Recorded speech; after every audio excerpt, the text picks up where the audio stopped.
Hi everybody, I'm Joe Tyler and I'm the program coordinator for the Training and Development program at Penn State Harrisburg.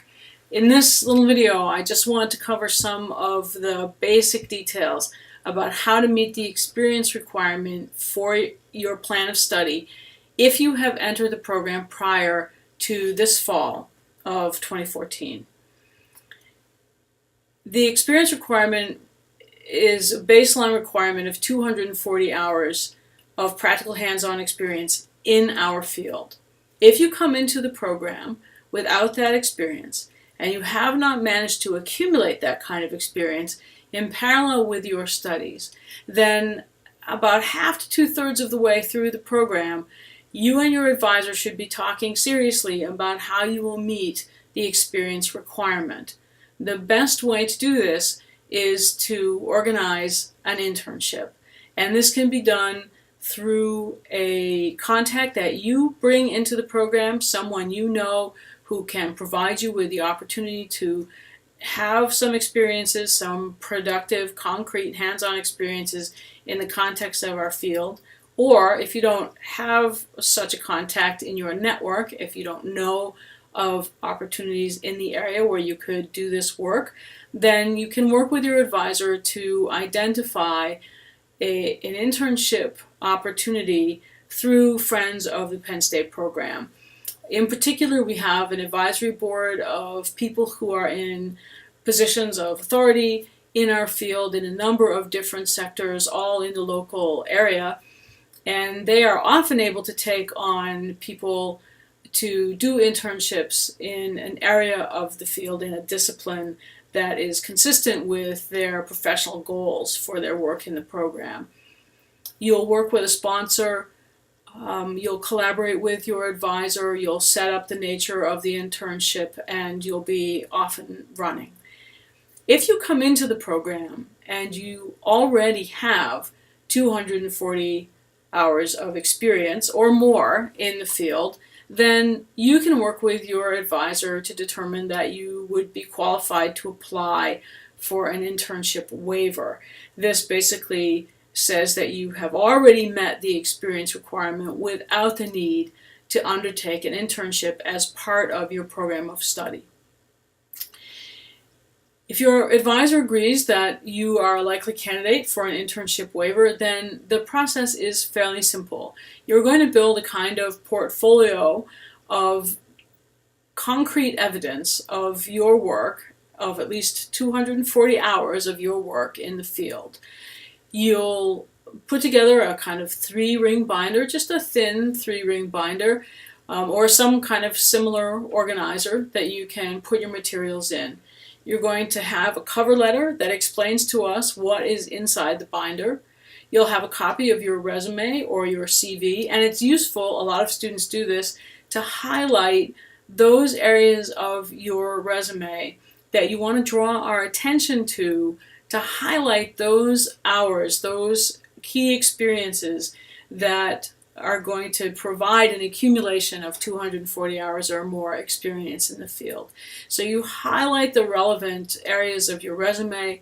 You have a couple of letters of reference that support the fact that this is in fact your own work, that you have been a productive team member in some kind of a setting, and you need a couple of those letters, and then the rest of the binder are just some pieces of evidence. Maybe you put together instructor manuals and you could photocopy a couple of the table of contents from those. Maybe you did student workbooks, the same kind of deal. Make some photocopies of the table of contents or some key design features that you're particularly proud of. Maybe you did some things that were web-based and you want to include a series of links or a CD-ROM or a flash drive that we can use to investigate the kind of work that you did. You're only trying to demonstrate 240 hours worth of work. You may have had a whole career in the field. You don't need to prove to us every piece of work that you did. One of my favorite stories about this, just to sort of calibrate how much work you need to do, is that a student came in with a very thin binder, which looked pretty good. You know, it was like less than an inch thick, and I thought, yeah, that's about right. And then behind her, she was trailing 2 rolling suitcases filled with binders of instructor's guides. This is an example of overkill. This is not necessary.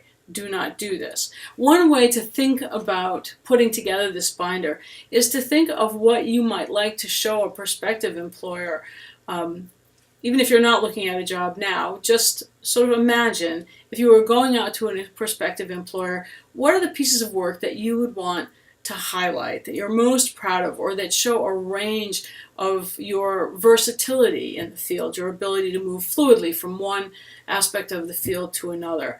And those are good things to put in your binder. It does not need to be a hefty binder, just a thin 3-ring binder with a few pieces of evidence, a couple of letters of reference that substantiate that the work is yours, a copy of your resume, and a cover letter highlighting those pieces of work and explaining to us the contents of the binder. Put together that binder, bring it to your advisor. Your advisor will review it. It will circulate to the other faculty in the program. If everybody agrees that the binder certainly does substantiate 240 hours or more of practical hands-on work in the field, we'll sign off on it. A letter will be attached to your waiver binder. You can have the binder back if you would like that. And a copy of that same certificate of waiving your internship requirement will also be placed in your student folder. So that's the deal. That's all it takes. So you either do the internship, or if you have the experience already, you apply for a waiver with a small, elegant binder that gives us a nice profile of the work that you've already accomplished in our field. Either way, I look forward to working with you as you fulfill your experience requirement for the program. Thanks. Oh, and I almost forgot. I have to tell you about the contest. Now, people who come into the program as of this fall of 2014 will have a slightly different way of approaching their experience requirement. And instead of doing a waiver binder, they're going to be working throughout their plan of study on something called the e-portfolio.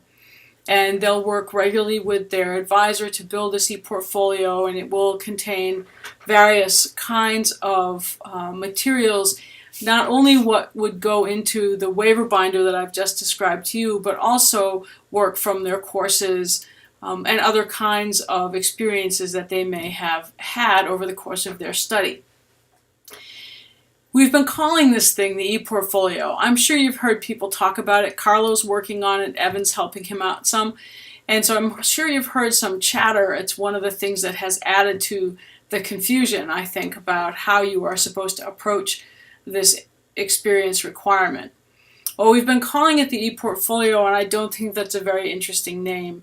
So I was going to ask Carlo, since it's his project, to name it, and then I thought, wouldn't it be more fun to have a contest and to ask everybody to submit ideas for what the e-portfolio might be called? And there will be a prize. I cannot reveal very much about this prize, but I can tell you that it will be better than a chocolate bar. This is what I can tell you for certain at the moment. Now, if you're interested in participating in this contest, it might be worth your time to take a look at the third video in this little series, wherein I'll be talking to the new students about how the e-portfolio works, why we have it, and how they should consider managing that process. Then you'll have all the information that you need to try to give it a compelling and interesting kind of brand name, and perhaps you'll win the prize. If you want to participate in the contest, all you need to do is come up with a name for the e-portfolio that you propose and email it to me at jat235@psu.edu. That's jat235@psu.edu. And you need to have that submitted by October 3rd at 9 o'clock. That's a Friday night, so you get it in by 9 o'clock and you have the rest of the evening free. I look forward to seeing what you submit. If no one submits anything in this contest, Carlo is going to be on his own naming this thing. So do him a favor and put on your creative thinking caps and see if you can come up with an intriguing and compelling name for the new ePortfolio system. Thanks a lot.